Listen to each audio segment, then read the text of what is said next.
a Nilton que socializara a la cuestión del código. Dile, yo lo puse en el grupo ahí de WhatsApp. Ajá, sí, y gracias Nilton por tu colaboración, porque eso nos va a permitir tener el enlace correcto para el examen. Y hay una cuestión adicional. Yo me estaba enterando el día de hoy que los compañeros que habían escogido el Moodle para el examen han tenido mucho problema y parece que no lo van a poder pasar por Moodle en algunos casos. No sé en qué van a parar, pero hasta la hora tenían que llenar un formulario y el formulario tuvo problemas y no sé qué. Pero nosotros estamos en Classroom y de esa cuenta, entonces yo les pido de favor que hagan extensivo a la comunicación o el código a los compañeros que estén pendientes, porque si no, después vamos a tener problemas con integración de notas, ¿me entiende? Y, y por eso es que me permití enviarles por su correo el video este.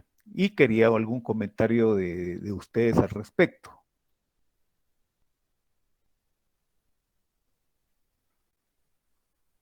Del video. ¿Sí? Ah, pues estaba bonito, sobre los libros, ¿verdad? Ajá. Pues sí, Sí. deja un gran mensaje, va, porque cabal, como dice René Descartes, va, que leer es un placer porque es hablar con los hombres más ilustres de los años pasados, va. Ujú, Y sí, también claro. es el mejor amigo de uno, el libro, va, porque es el que lo llena uno de ideas para ser libre. Bueno, ajá. Entonces creo que esa es la reflexión que deja ese video, ¿verdad? Sí, gracias, Newton, por tu opinión. Fíjense que eh, yo creo que una de las cuestiones de las motivaciones de enviarles ese video es por lo siguiente, como eh, nosotros somos estudiantes universitarios y ya estamos como he insistido, en el pináculo de la educación superior. Sí, Enrique García, querías decir algo, perdona. ¿Qué tal, licenciado? ¿Qué tal? Buenas tardes, Mucho compañeros. gusto de oírte, Enrique, sí. Igualmente, bueno, yo en relación al video siempre he tenido, bueno, primero de los libros que mencionan ahí, pues sí he leído varios.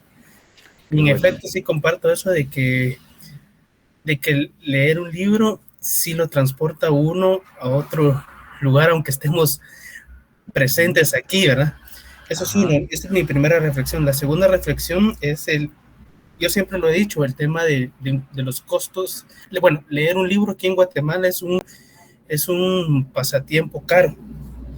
Ujú. Por ejemplo, no es lo mismo leer al menos nosotros, yo no estoy acostumbrado a leer así en, en digital, sino más bien Ujú. en libro de papel, ¿verdad? Entonces, Ajá. eh, siento que es carísimo. Primero es un hobby muy caro. Por ejemplo, ustedes no ven libros, de toda clase de libros, menos de 100 quetzales. Eso es uno. Y Ujú. lo otro es que desde que nacemos o desde que entramos a estudiar, no nos han inculcado el tema de leer e interpretar libros. Y lo veo más Ujú. ahora, en estos tiempos de pandemia. No sé, no me imagino cómo van a ser los futuros jóvenes cuando, o sea, si ahorita no estamos, no, ahorita no se está teniendo ese, ese, ese, esa motivación para leer, no sé cómo va a ser adelante. Pero sí, muy interesante el video y con mucha reflexión. Gracias, Enrique. Miren, esto sí, el motivo de, de habérselos enviado es porque como, como estudiantes, ustedes ya dejaron de ser alumnos. Los alumnos son los niños de secundaria ahora son estudiantes. Los estudiantes, la diferencia conceptual que cuando se habla de alumno y se habla de estudiante es precisamente esa, esa, esa cualidad que adquirimos de que al llegar al nivel de estudiantes universitarios, ya se configura una acción más en el proceso de estudio. Y precisamente es porque leemos libros. En los alumnos también, sí es cierto, leen libros, pero no es su tarea fundamental, pues.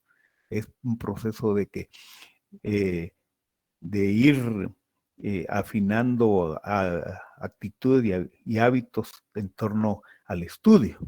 Y por eso se dice son alumnos. Pero ya como estudiantes, nosotros ya tenemos que estar inmersos dentro del proceso de los libros, ¿no? Es decir, siempre vamos sí, muy bien, es cierto, eso si no, vamos a vivir, como dice el compañero, en la oscuridad.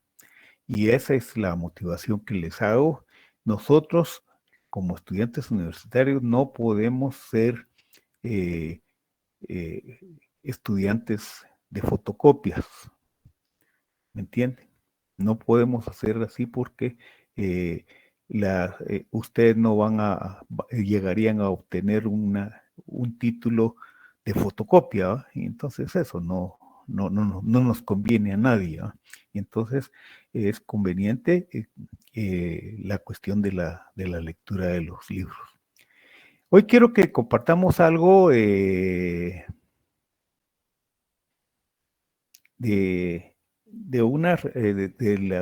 tema que estamos abordando, y quiero compartir con ustedes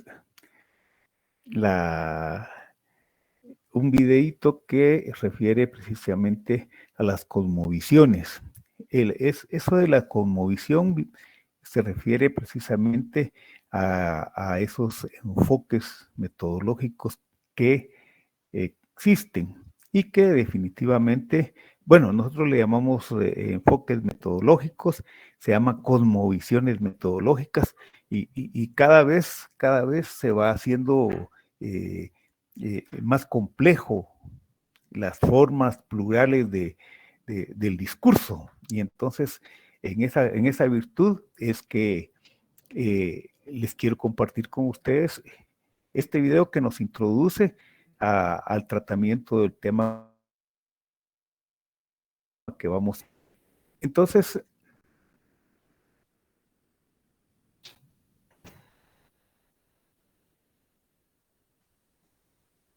el tema se llama precisamente las cosmovisiones.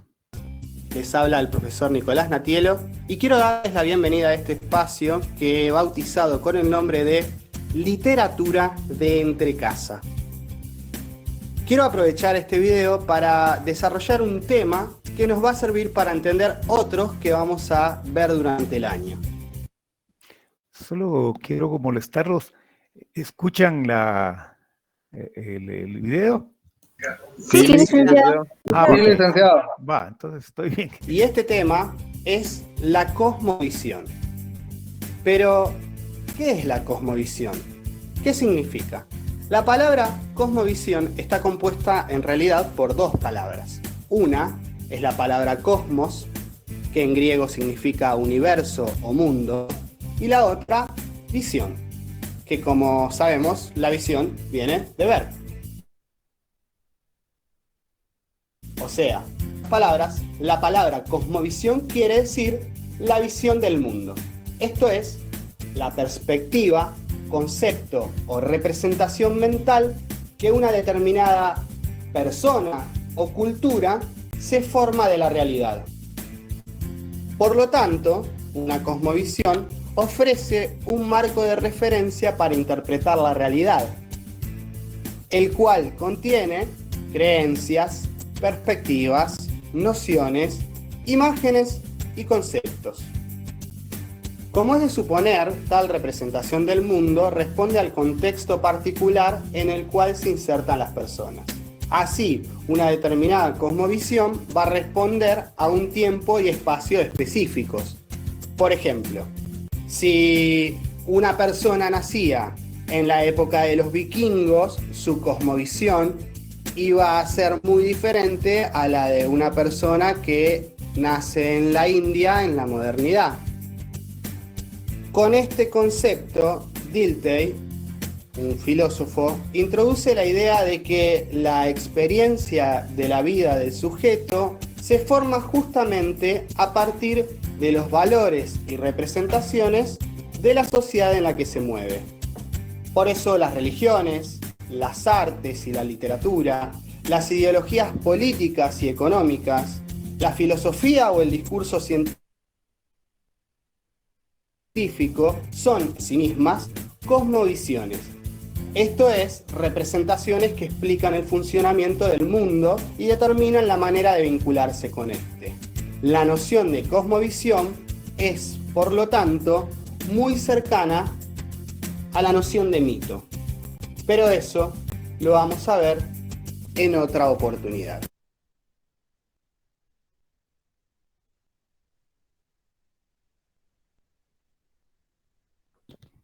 Bueno, ahora entonces,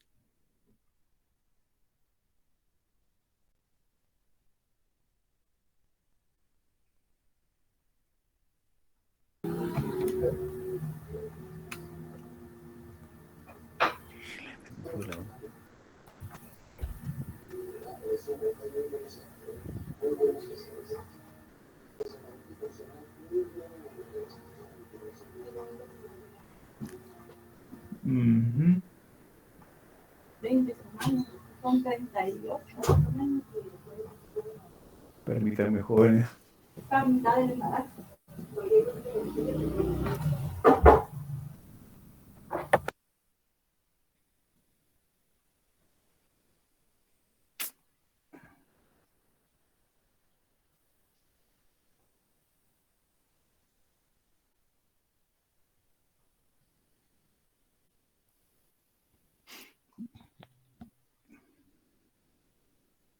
Buenas. Sí ven en la presentación, perdonen. No, Lick. No se ve nada. Permítanme entonces componer esto hoy. Es que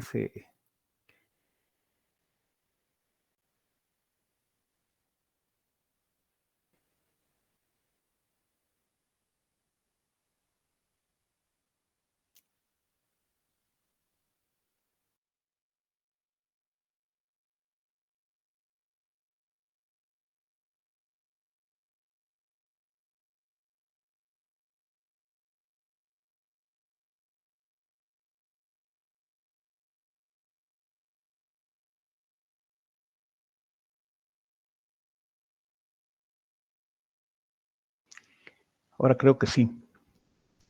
Pues sí la ven ahora, ¿verdad? No, Lick, todavía no. Todavía no. No, Lick. Permítanme entonces.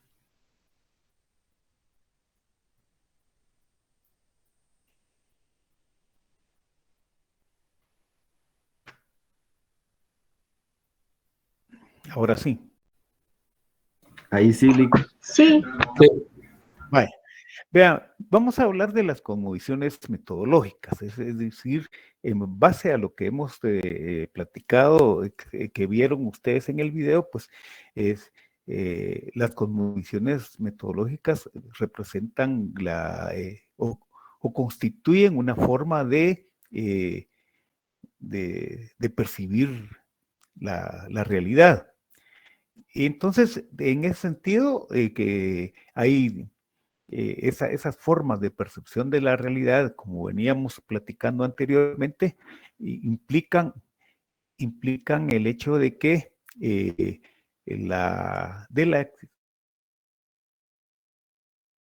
que estos se constituyen en los paradigmas. Es decir, los paradigmas, como los habíamos referido, también existen en la investigación. Y esto de los paradigmas, la palabra esa la inventó Kuhn, creó el concepto de paradigmas, y de esa cuenta él refería a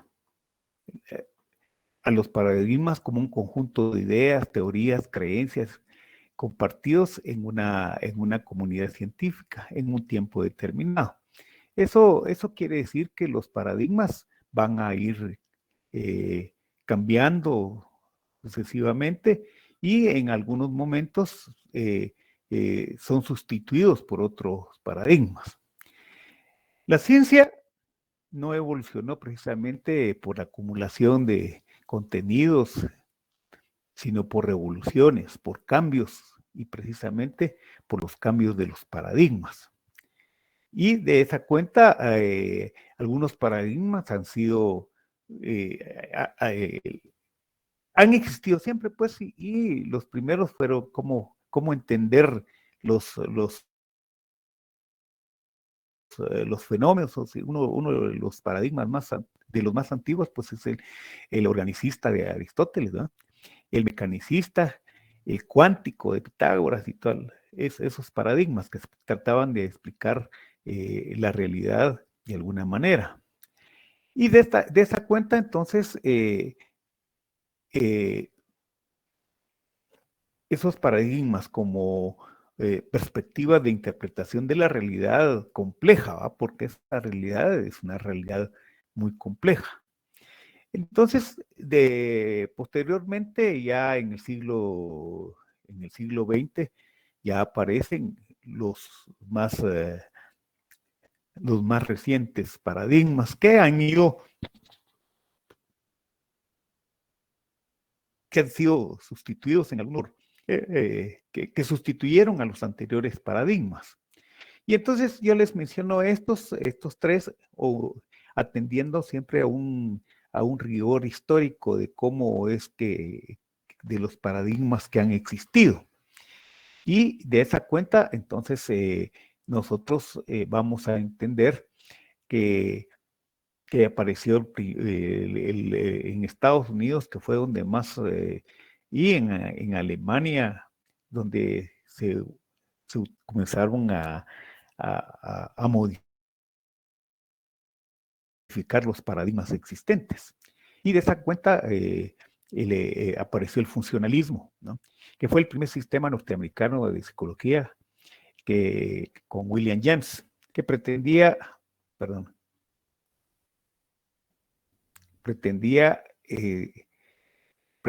concretamente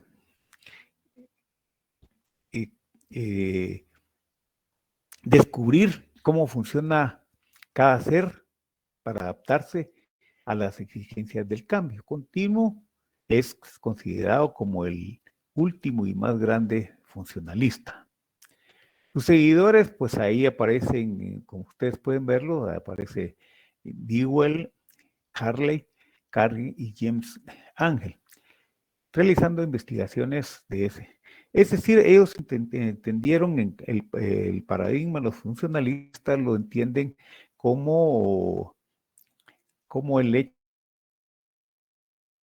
hecho mismo de entender todo en función, en relación al funcionamiento que puedan tener dentro de todo la sociedad. El estructuralismo, pues también fue una corriente y todavía hay algunas tendencias del estructuralismo que se plantea que todo sistema sociocultural existe una serie de estructuras. Es decir, cuando hablamos de estructuras, vean, cuando hablamos de estructuras estamos hablando de formas organizativas de la sociedad. Y entonces, que la sociedad, en este caso, según los estructuralistas, pues está integrada por esas formas organizativas. Y que habría que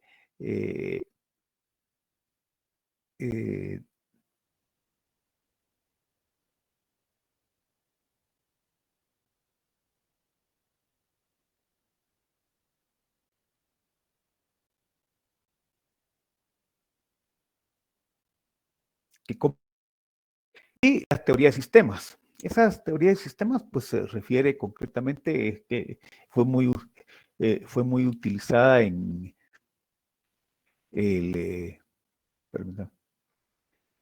fue muy utilizada por los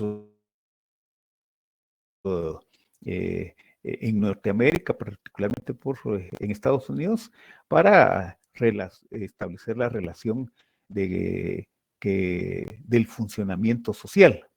¿Y qué es un sistema? Un conjunto organizado de cosas o partes interactuantes e interdependientes que se relacionan formando un todo. Los sistemas pueden ser rígidos y flexibles. Entonces, esto de la teoría de sistemas explica, y lo estoy diciendo así rápido porque esto no es parte del contenido del programa, pero sí me interesa que ustedes sepan que existen el funcionalismo, el estructuralismo y la teoría de sistemas. Esta teoría de sistemas funciona explica el sistema como una relación de insumos y productos. Entonces, el input y output, y hay un proceso donde se incorporan todas las demandas sociales y todos las situaciones de la sociedad y se procesan y luego obtienen un resultado. Este es más o menos de las entradas y salidas, sí, claro, de la teoría de sistemas. Pero a nosotros nos interesa particularmente entender, de acuerdo al programa, nosotros nos interesa entender estos paradigmas más usados en la investigación social. Estos paradigmas, quiero subrayar más concretamente, existe una diversidad de paradigmas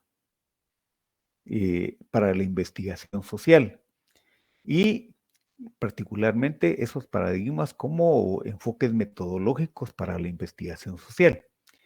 Pero los más trascendentes, los que más han tenido impacto dentro de la actividad de ir explicando la realidad social, y yo le digo la realidad social porque ese es el fenómeno que nosotros estamos estudiando, es precisamente el materialismo dialéctico e histórico. El positivismo que sigue, no obstante, teniendo tiene muchos adeptos, el positivismo. Y por otro lado está el constructivismo. El constructivismo basado precisamente en un modelo de aprendizaje de la realidad, cómo aprender la realidad y cómo irla transformando de acuerdo a un determinado proceso educativo. De tal cuenta que cuando hablamos de los paradigmas del materialismo histórico, del materialismo dialéctico y el materialismo histórico, es decir, como he insistido en las anteriores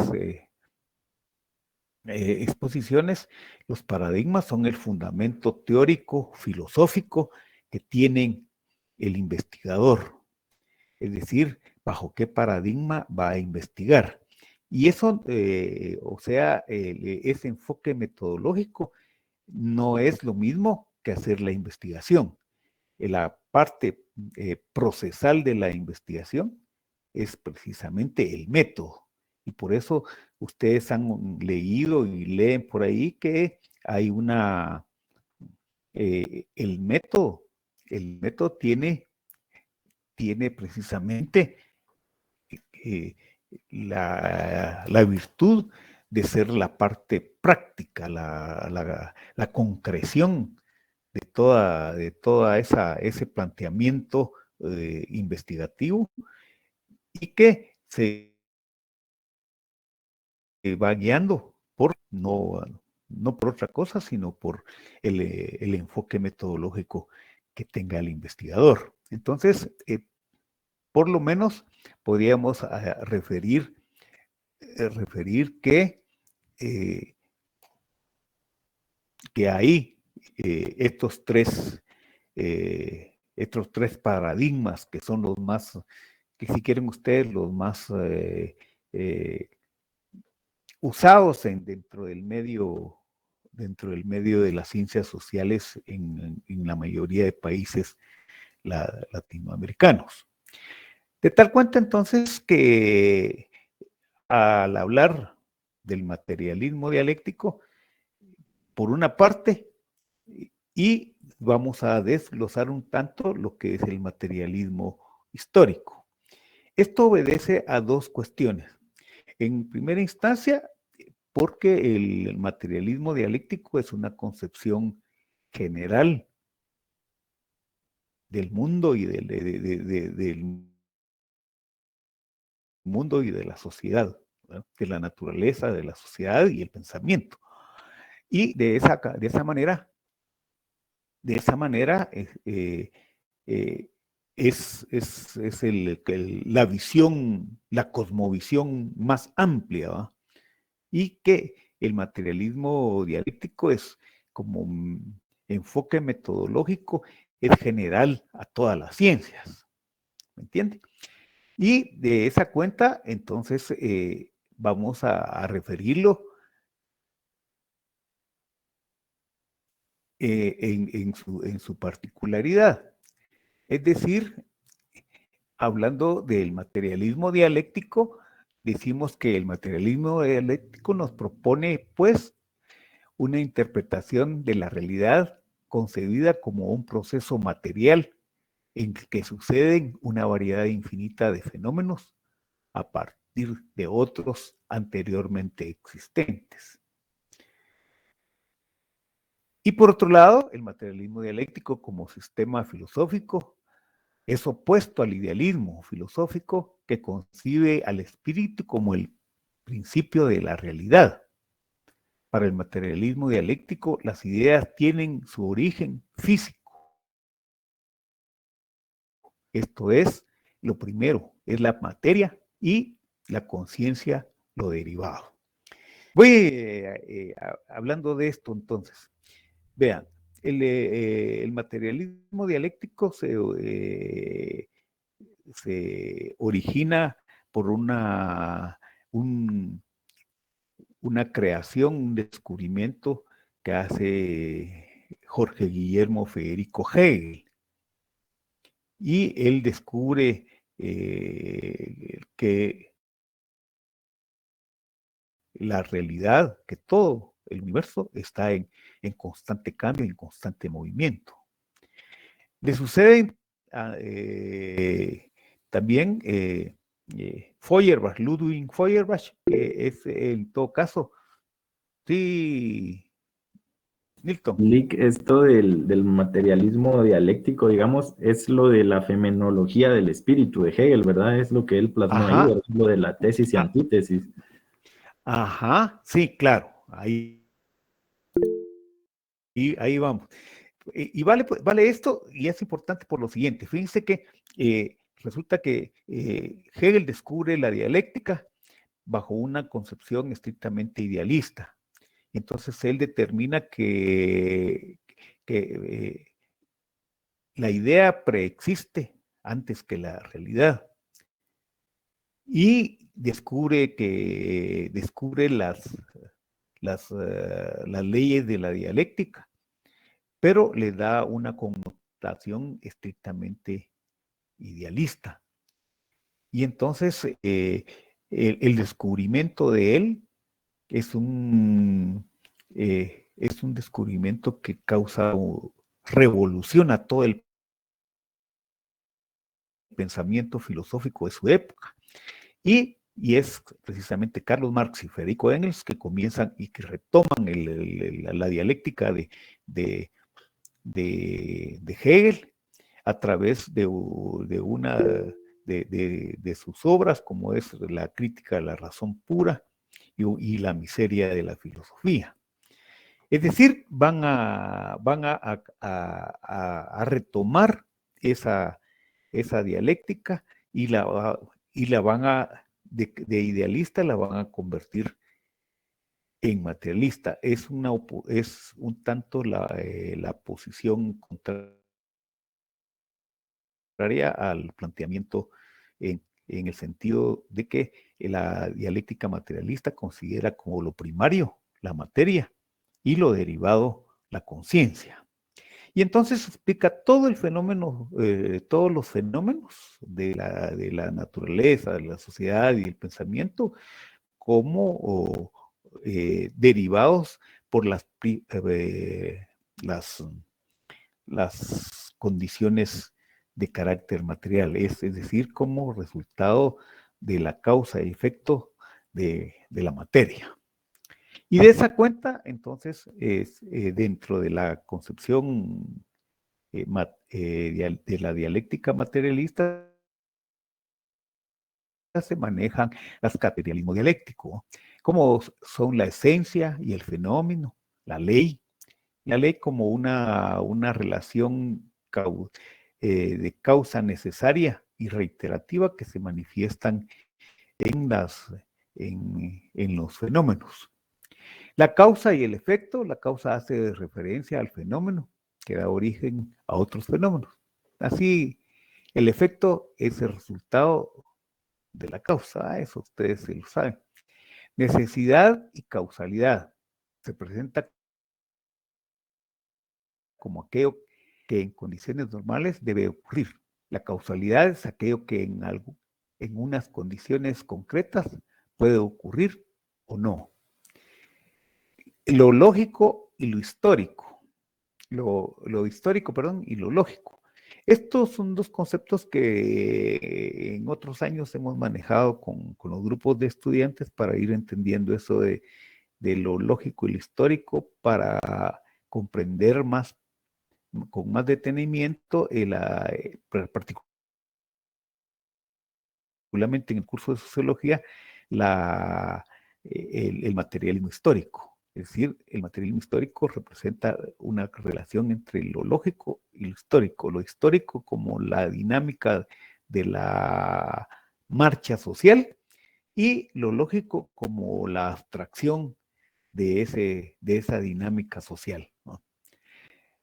El contenido y forma, el contenido, todos los elementos de un objeto dado. La forma es el modo en que se expresa dicho contenido de manera interior y exterior.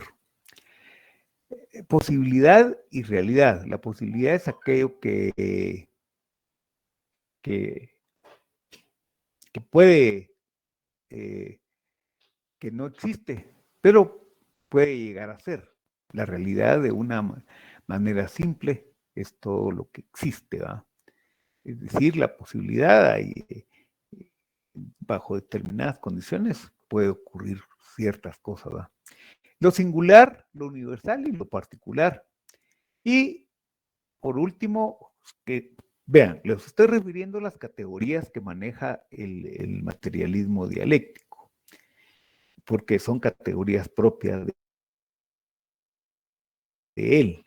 Porque si aquí no vamos, ustedes van a encontrar dentro del lenguaje del funcionalismo, pues van a encontrar las palabras función, la disfunción, la adaptabilidad y toda esa cosa. Aquí no, aquí se hablan ya como categorías propias de esta dialéctica materialista. Lo abstracto y lo concreto. Es decir, lo abstracto es precisamente la recreación de esa realidad a nivel del pensamiento. Es decir, la forma en que el pensamiento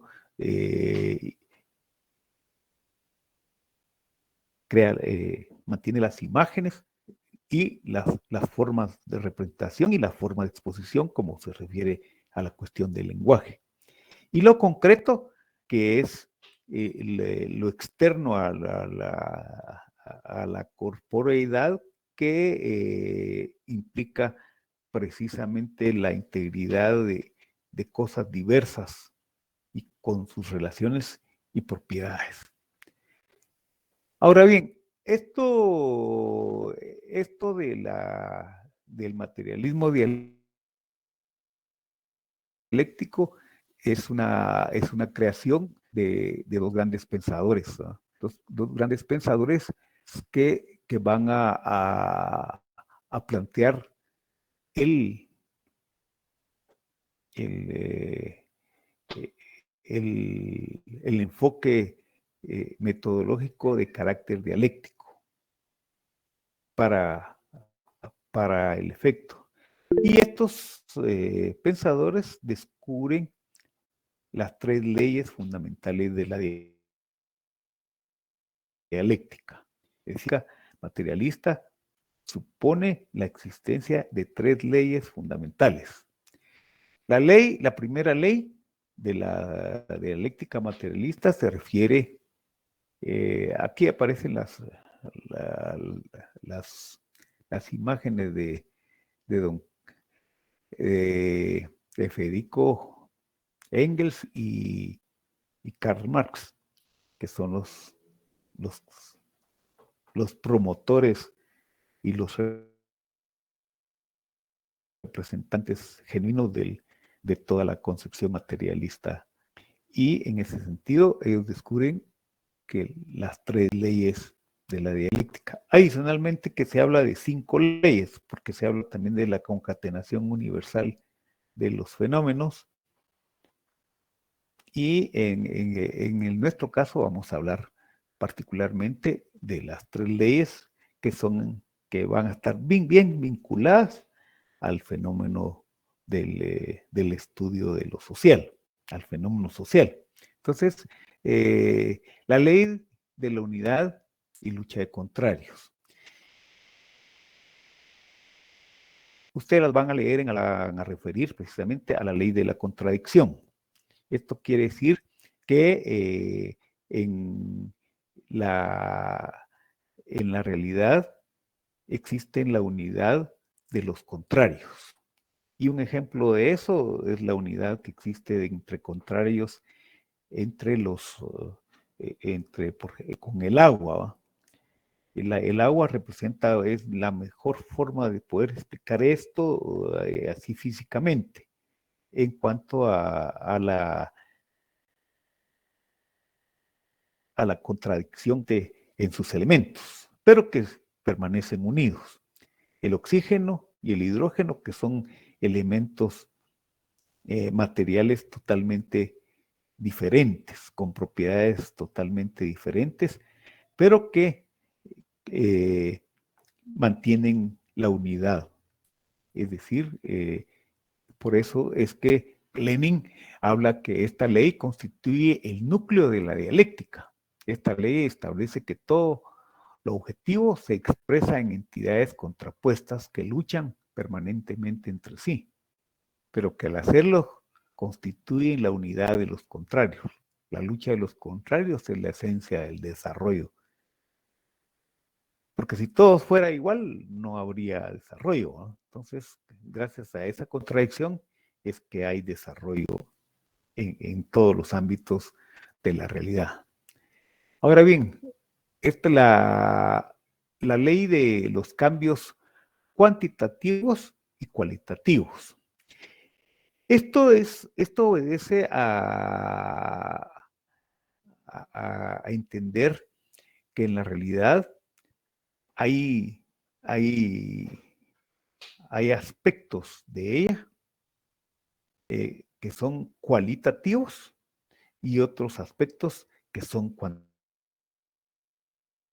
cuantitativos. Manifiestan en todos los ámbitos de la realidad. Y la cantidad es una característica que hace que las cosas y sus cualidades sean ponderables.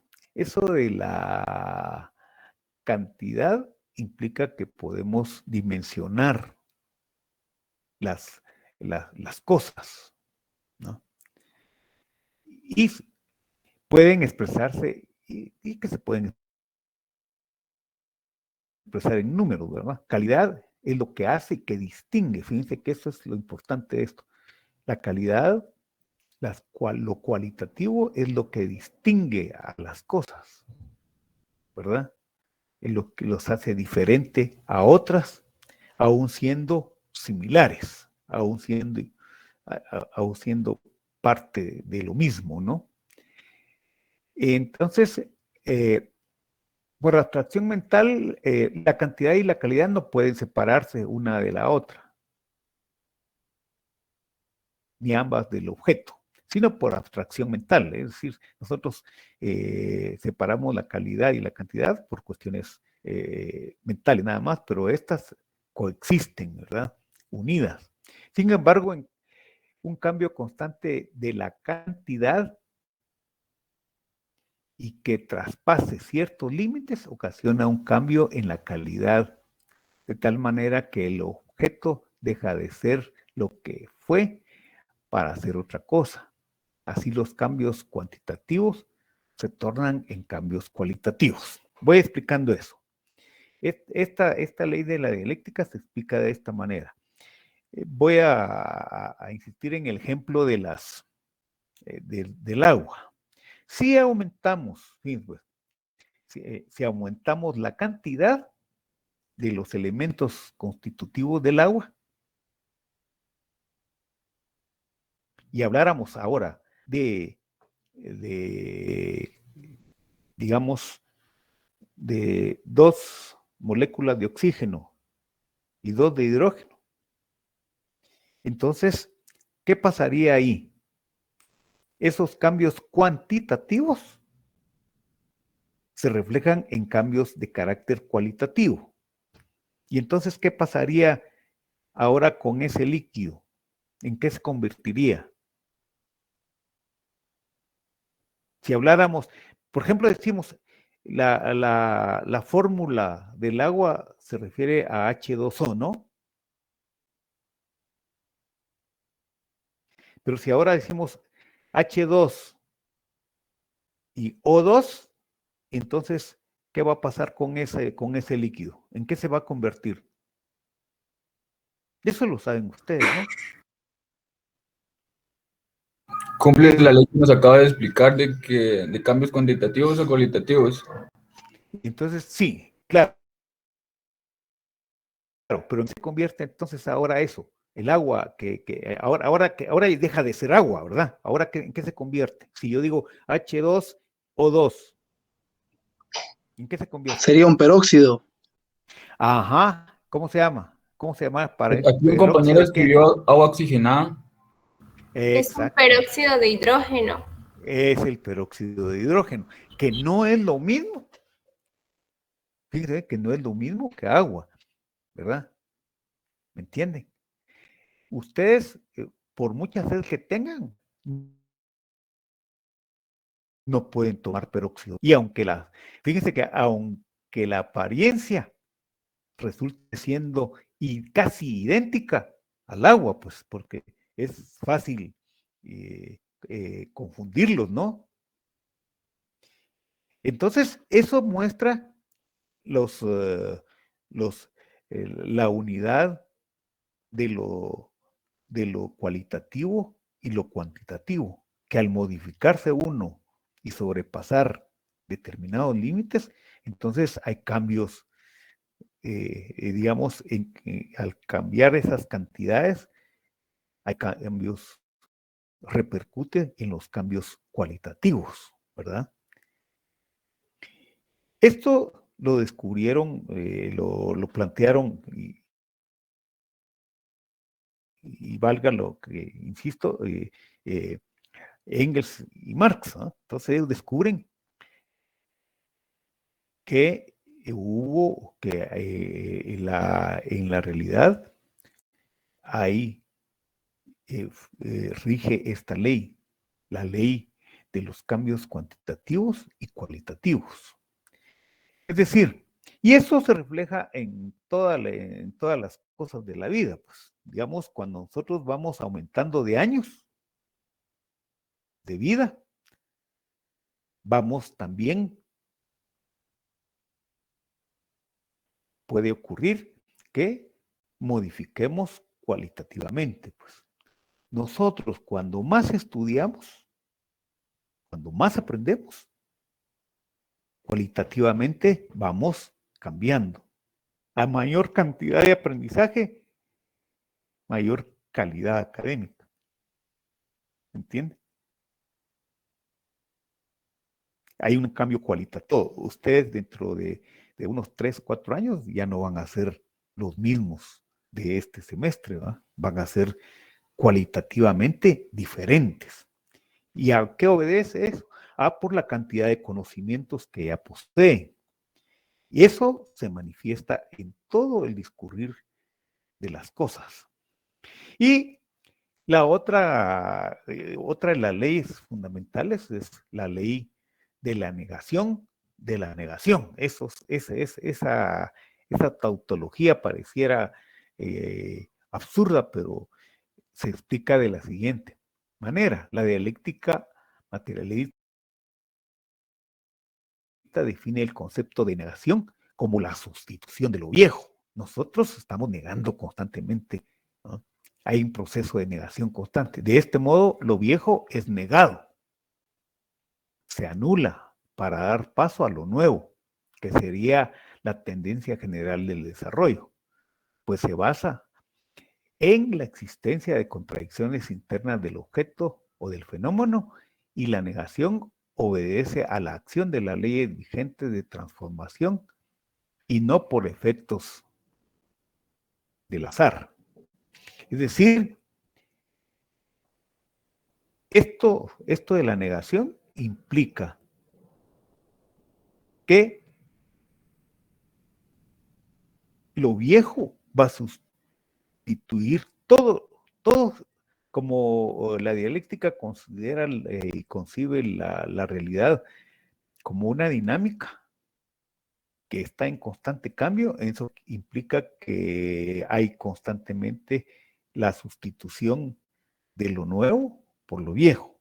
Un ejemplo claro es lo que tenemos ahora de las redes sociales. Yo estaba por mandarles una cuestión ahí de las antiguas redes sociales, cómo eran, ¿no?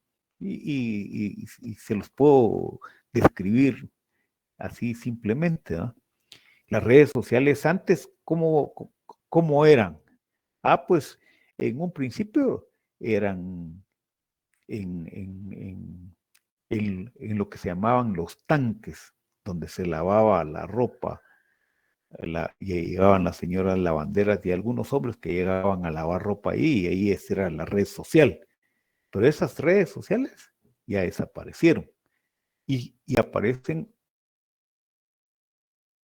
unas nuevas redes sociales que son las que ahora permiten tener comunicación en forma impersonal. Y antes la comunicación social era en forma, solo podía hacerse personal. El teléfono inició el proceso de comunicación impersonal. Y entonces la gente se comunican y se hablan ustedes lo que ustedes quieran, y ni se conocen, pues, ¿entiende? Porque eso está sustituyendo a las formas anteriores de comunicación social. Y eso manifiesta precisamente la negación de la negación. Lo viejo, aquellas formas. Bueno, y después las redes sociales o de comunicación fueron en un tiempo las esquinas, ¿no? Las esquinas que se juntaban los grupos a platicar. Y en las iglesias, en el atrio de la iglesia, pues ahí había una de comunicación social. Pero esas redes fueron sustituidas pues, por nuevos procedimientos, nuevas formas de comunicación social que dan por caducas y obsoletas las anteriores formas. Y a eso es lo que se le llama la negación de la negación. Pues bien, estas leyes de la dialéctica, cuando se aplican, pues, estas leyes de la dialéctica, cuando se aplican al fenómeno social, entonces, cuando se aplican al fenómeno social, vamos a encontrar una categoría que se llama materialismo histórico. Los protagonistas siguen siendo Federico Engels y Carlos Marx. Y parten de esta concepción del mundo y de la vida, ¿va? El verdadero basamiento de la vida humana está en la actividad práctica de los hombres. El sujeto de la historia es el hombre concreto en su mundo social y económico. El conjunto de relaciones sociales es el que se crea a sí mismo en el trabajo. Partiendo de esos postulados, entonces se puede decir que el materialismo histórico es la aplicación. El materialismo histórico es la aplicación a los fenómenos históricos y sociales. Esos fenómenos sociales, para el estudio de los fenómenos sociales, se va a aplicar el materialismo dialéctico. Y cuando se aplica la ley del materialismo dialéctico a lo social, entonces aparece la categoría de materialismo histórico. Hago una pausa aquí por aquellos que quieran hacer algún comentario o preguntar algo. Lick, entonces, digamos que el materialismo histórico se puede decir que es la aplicación del materialismo dialéctico a fenómenos históricos y sociales, y que claro, pretende, digamos, explicar la evolución de la sociedad humana y del hombre como individuo mediante factores principalmente materiales o concretamente factores económicos, ¿verdad? Claro. Y entonces, fíjense pues, entonces el materialismo histórico, vean, el materialismo histórico parte del principio fundamental, de su principio fundamental. Ustedes saben que todo enfoque metodológico tiene su principio fundamental. Entonces, el materialismo histórico parte de ese principio fundamental que establece que el ser social determina la conciencia social. Entonces, ahí, eso ya es. Es decir, las condiciones materiales de vida determinan la conciencia social, es decir, la forma en que percibamos la realidad, es las formas espirituales, las formas ideológicas, teóricas, jurídicas, todo eso que ahora le.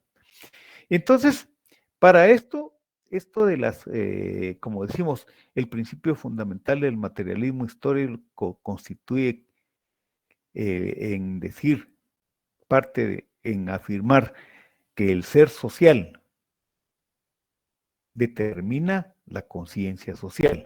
El ser social entendido, sí, Enrique.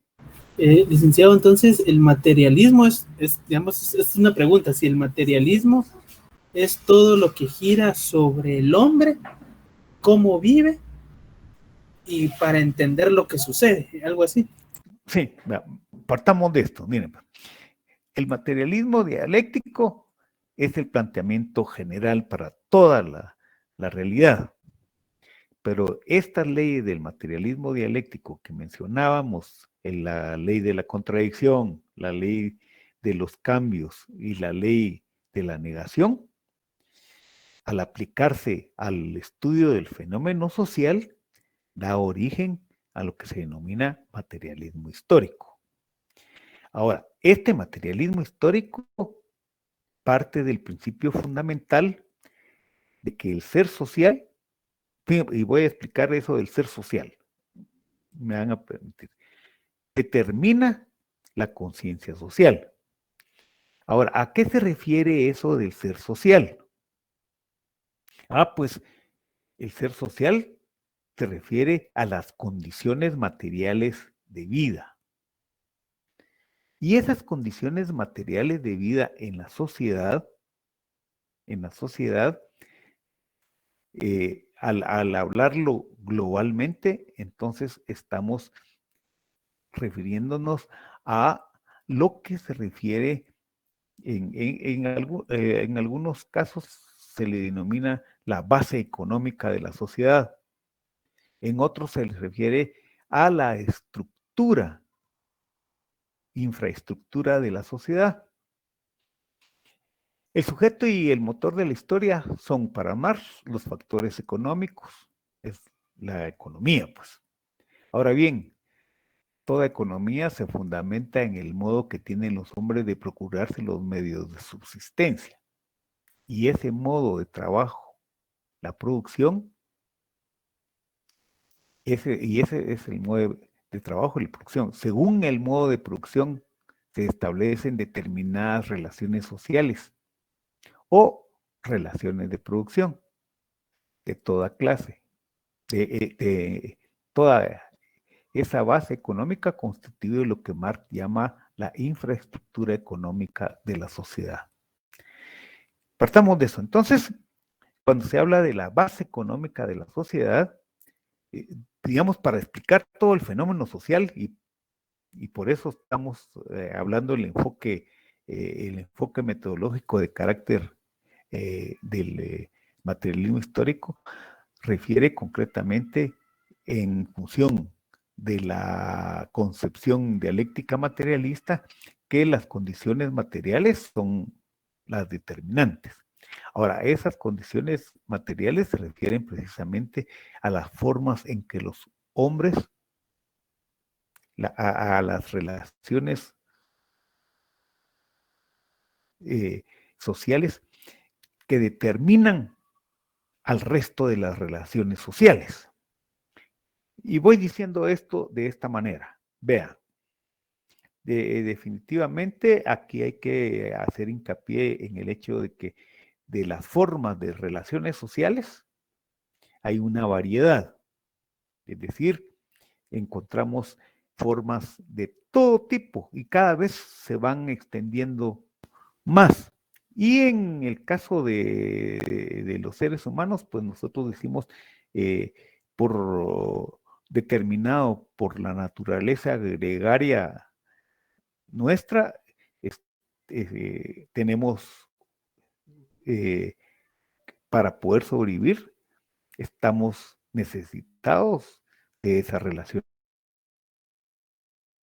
sociales. Es decir, esa es nuestra vida social, como seres sociales que somos.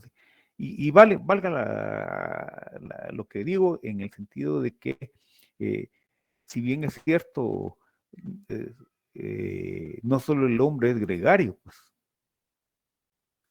hay otros animales que necesitan también estar en grupo. Entonces nosotros como seres humanos y por la naturaleza gregaria que tenemos nos implica estar integrados a un determinado grupo.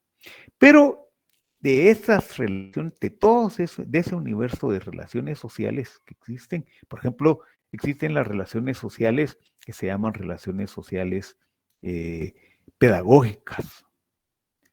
Existen relaciones sociales de carácter cultural, de carácter artístico, deportivas, religiosas, etcétera. E incluso relaciones sociales afectivas. ¿Me entienden? Pero para el materialismo histórico, las relaciones, todo el universo de las relaciones sociales están determinadas por unas relaciones sociales que son las relaciones sociales de carácter económico. Y a esas relaciones sociales de carácter económico es a las que denominamos relaciones sociales de producción. Y un ejemplo de esto, que justifica y evidencia la determinación de las relaciones sociales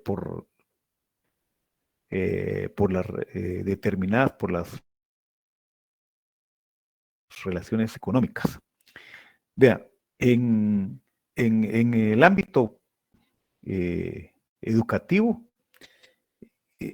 pues las relaciones económicas determinan en dónde estudiamos. Pues.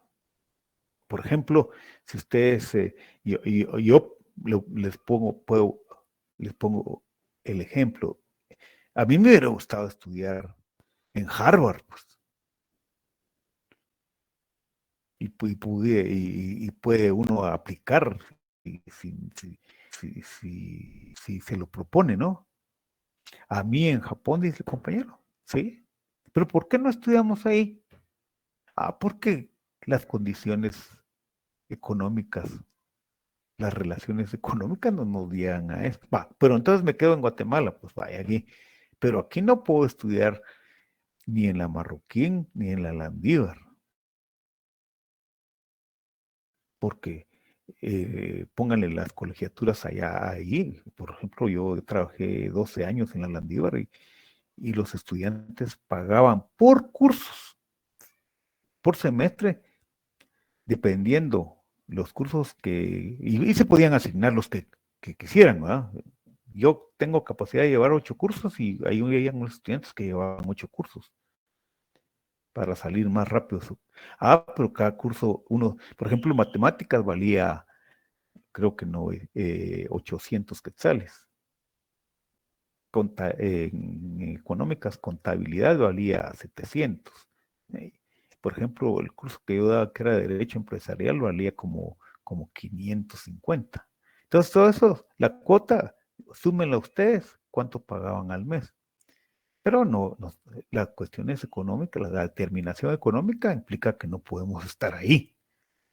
Entonces, nos tenemos que remitir a la tricentenaria, que es la Universidad del Pueblo, porque pagamos solo 5 quetzales del siglo pasado, ¿sí? Porque yo, igual que ustedes, 5 quetzales pagaba mensual de colegiatura. Y entonces, pero eso lo está determinando ¿qué? Las condiciones ¿qué? Materiales. Incluso no subió, la verdad que no subió, y hubo un intento de que le iban a aumentar a la... Bienlic subió. Sí, ¿cuánto No vale son ahora? 70, 70, si no estoy mal, 70 o 90, una de esos dos, pero sí subió unos 5. Pero Lo que pasa es que eso es por es la año. colegiatura, la matrícula y toda esa cosa, por ¿Y año. los 5 entonces qué son? Es que es por Porque mes. ahí va. Mensuales, ajá. Dividí O sea, 5 Ah, por 12, cierto. 60. Ajá. Sí, cierto. Entonces, Pero ya soy un poquito. por eso, y fíjense que por eso es que le explico esto por lo siguiente, porque eso es un motivo de lucha de todos los universitarios, de todos nosotros los sancarlistas. El día que lleguen a privatizar la San Carlos, un montón de gente ya no va a poder seguir estudiando. Imagínense cuánto va a costar una colegiatura ahí, en la universidad. Sí, por eso yo le digo, en la UNAM, que es una de las baratas también, pues se paga creo que un $1 al mes, algo así. Yo pagaba algo así de eso por estar como estudiante, que es la más barata, ¿va? Y la que no cobra ni un centavo, pero ni un len, y se lo dan todito, todito. Le dan todo, su compu, su todo se lo dan. Es la Universidad de La Habana. Ahí sí le dan todo a uno. Pero para entrar a la Universidad de La Habana, ahí sí hay que tener una agudeza intelectual y ahí sí se vuelven privilegiados, ¿no?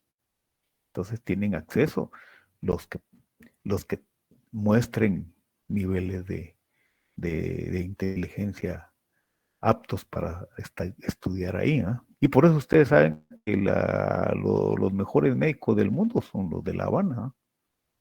Los cubanos, porque les tienen unos niveles de exigencia enormes, ¿verdad? Y los estudiosos, ustedes saben que de las vacunas contra el COVID, las mejores vacunas, aunque ustedes no lo oyen en CNN, jamás lo va a decir, ¿verdad? Pero son las que producen en Cuba. Y por eso algunos viejos estamos esperando que venga la vacuna contra contra el COVID, buenos para podernosla poner, porque es la mejor que hay en el mundo, ¿no? O hay que ir a hacer el viaje a Cuba de turismo y de cortesía le ponen la vacuna a uno allá. Pero son las condiciones materiales, pues, las que determinan el resto de relaciones sociales. Y a esto, eso va en función del principio fundamental del materialismo histórico. Ahora, la superestructura se refiere a todos los demás factores detectables en una sociedad: el arte, la religión, el derecho, la moral, la filosofía, son consecuencias creados y modificados en esa infraestructura económica y constituyen lo que se llama la superestructura, que está siempre al servicio de la clase dominante. Eso es cierto. ¿Eso qué quiere decir? Que como la superestructura se refiere a las formas organizativas de la sociedad y la manera de concebir la sociedad, ¿no? Es decir, implica un reflejo, y como decía Lenin, es un reflejo deformado hacia la ideología, ¿no? Es decir, todas esas cuestiones constituyen la vida espiritual de la sociedad, que están determinadas por las condiciones materiales. Y es que, en efecto, la sociedad se halla dividida en clases sociales, pues. Entonces, ¿qué es lo que va a determinarle? Que por eso, cuando se hace un estudio bajo la metodología del materialismo histórico, se tiene que partir de la existencia de clases sociales. O sea, ahí se tiene que reconocer la existencia de las clases sociales, del Estado y los niveles de la lucha que se da en... Sí, Milton. Lick, entonces, en síntesis, digamos que la historia es la historia humana, estudiar la historia humana a través de la historia económica y entendiendo las estructuras sociales que han habido en todos estos siglos, ¿verdad? Sí, pues, claro. Eso fue lo que hizo Marx, prácticamente. Claro. Sí, fue lo que hizo Federico Engels también con su libro del origen de la propiedad privada, la familia y el Estado, ¿verdad? Estados, ajá. Sí. Fue lo que Marx le vino a dar una vuelta así bien diferente, ¿va? A las ideas de Federico. No, es lo mismo, si los dos escribieron, son coautores en el Manifiesto Comunista. Pero Marx le dio una idea así como que más comunista, pues. Es lo mismo. Sí, lo que pasa es que fíjese que lo irónico que Marx vivía en Alemania y Federico Engels vivía en Inglaterra, y se comunicaban así como, si ustedes quieren, por señales de humo, y que se dieron cuenta que coincidían en sus pensamientos, y por eso hicieron junta de genios, ¿verdad? Para entender el fenómeno social y particularmente entender el sistema capitalista, porque ellos lo que van a estudiar la sociedad, el fenómeno social en una sociedad capitalista. Lick, entonces yo tengo una pregunta. Sí. Entonces, por ejemplo, si ponemos así, ¿va? Que si el que tuvo la idea fue Federico, ¿verdad? ¿Por qué se le da todo, digamos, el crédito a Marx? Porque, por ejemplo, yo miro una foto de Marx, sé que es comunista, pues, miro una foto de Federico Engels cuando no estaba estudiando, nada que ver, pues, no le agarraba la idea. Es que ambos tuvieron la idea, o sea... A Marx le atribuimos la idea así como que del crack, ¿va?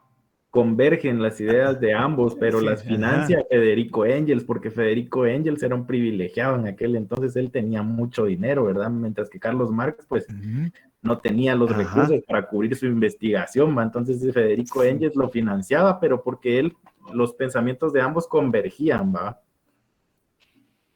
Ajá. Sí, es que hay un grupo para discutir eso del comunismo antes.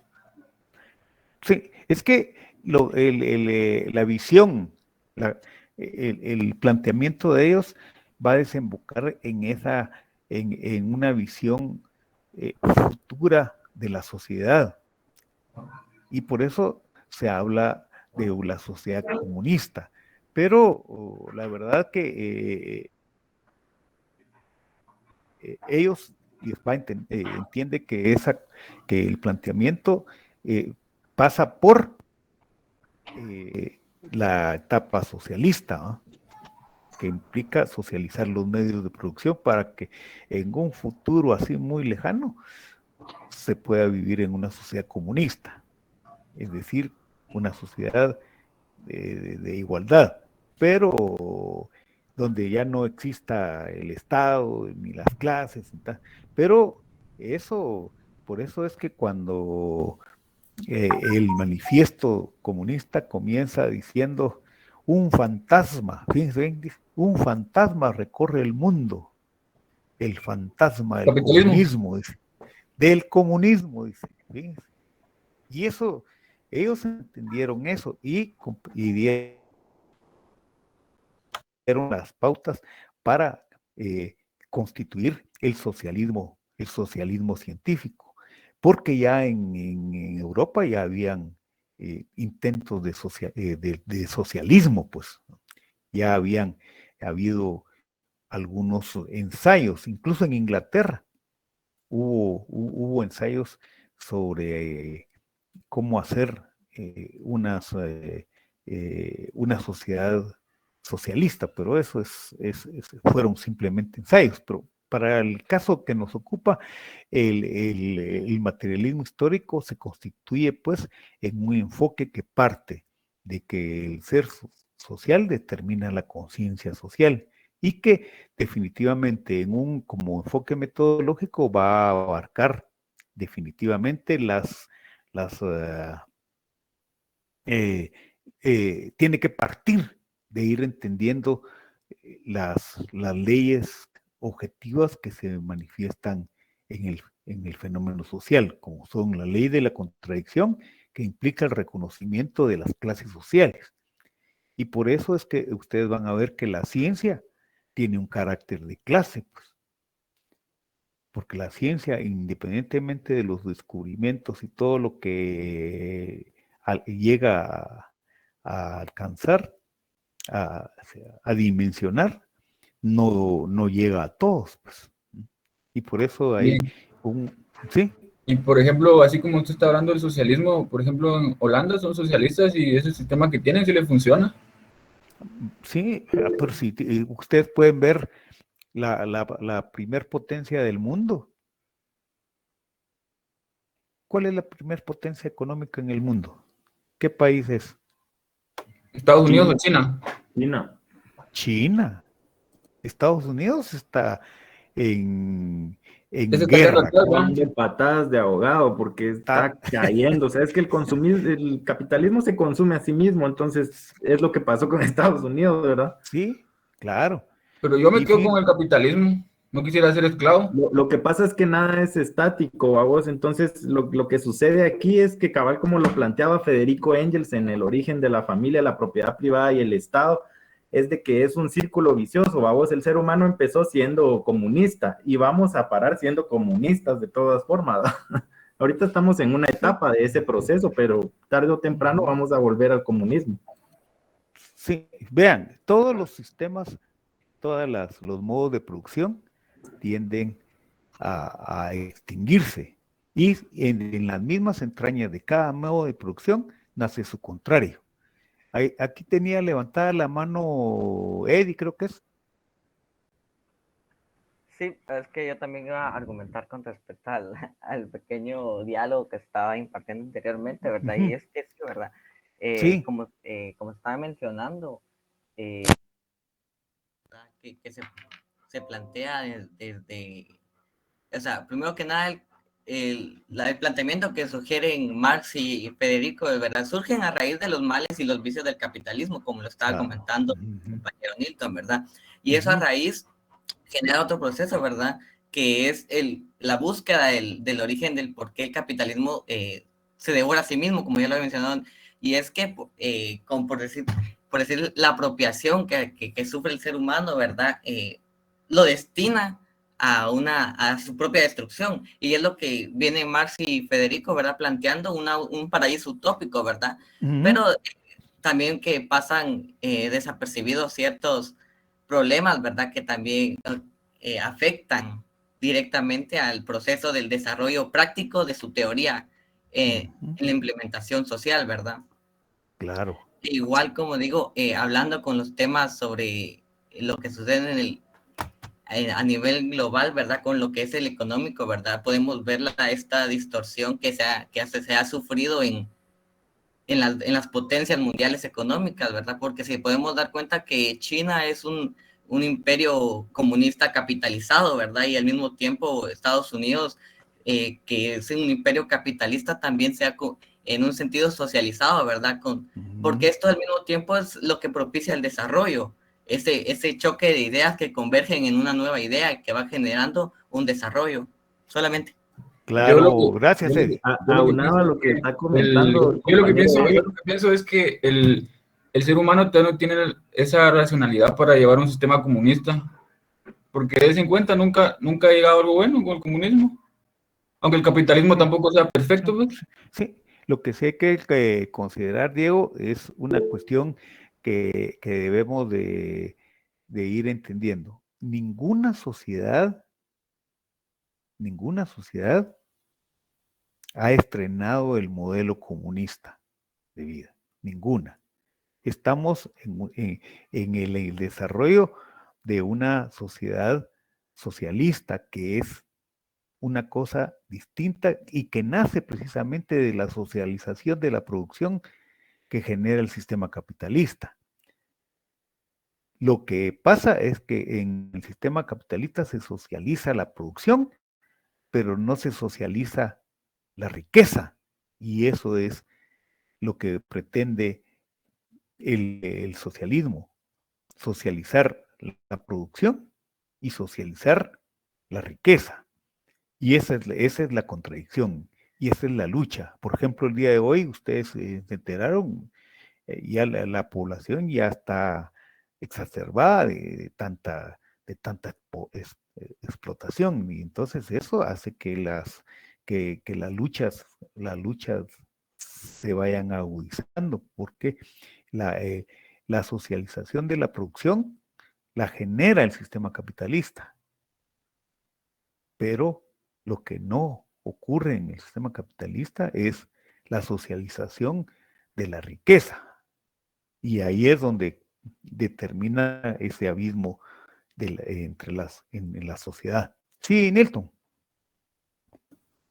Pues es que yo quería unar a lo que había comentado el compañero Eddie, ¿verdad? Y es que efectivamente, ¿verdad? La China es un sistema, digamos, híbrido, ¿verdad? Porque ahí sí se aplica muy bien lo de la dialéctica que estábamos platicando, ¿verdad? Porque la tesis de ellos principalmente es el comunismo y su antítesis ha sido el capitalismo, y han adoptado de las dos, entonces son un híbrido, una síntesis de ambas doctrinas, ¿verdad? Claro. Yo también quiero agregar que, por ejemplo, no solo tiene que ver las teorías, sino que también tiene que ver la voluntad de las personas, porque así como lo explicó usted, siempre hay clases abajo que le quieren quitar al de arriba, y el de arriba siempre quiere quitar arriba. O sea, que no solo pelean también las ideologías, sino que pelean las personas por mantenerse en el puesto y otras por querer tener más. En cambio, que si un país fuera, por ejemplo, así como fuera unido, y que tuvieran una idea en decir, vamos a sacar adelante, porque las grandes potencias, eso es lo que tienen en su cultura, son así como que muy amigables a la hora de querer desarrollarse ellos mismos. Claro. Es que lo que ocurre sustancialmente es el hecho mismo de que en las sociedades las contradicciones se van agudizando. Esas contradicciones sociales van agudizándose, y al momento que se embocan en la negación de la estructura social. Por eso aquí en este país, cuando se habla de transformación social, eso es como algo así como apócrifo, ¿no? Blasfemo o hereje, o qué le podrían llamar, ¿verdad? Porque